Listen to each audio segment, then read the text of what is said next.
Scoring was an issue for this team last season. I think it was more than a quarter of the games, 1 goal or fewer scored for the Sharks.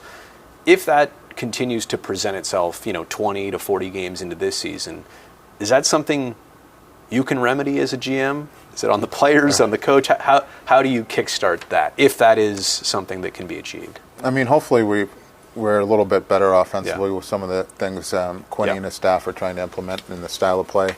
But I think it's a little bit everything. I mean, it's the players, it's on me, on the roster, the players, the coaches. It's kind of on us all to try to keep evolving this thing and become a little bit better offensively and be able to create offense at a higher rate.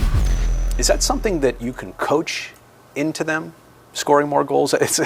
I know it's an impossible question or even answer, but how can this team produce more offensively? Well, I think there are certainly things I think we can do better consistently that will put us in a better position offensively. And, as I've said before, we're just looking for guys to improve incrementally, whether it be 5 or 10% throughout the course of the season. And, if you get a guy who scored 5 goals last year and all of a sudden he scores 8 to 10, there's a jump up. And if everybody can we're not looking for a guy to go from 5 to 40, although that would be nice.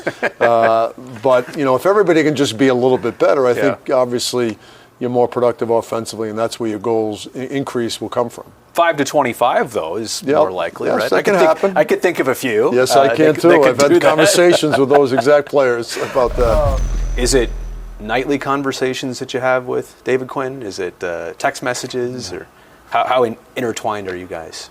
Yeah, I mean, we talk, several times a day in person, on the phone, or text.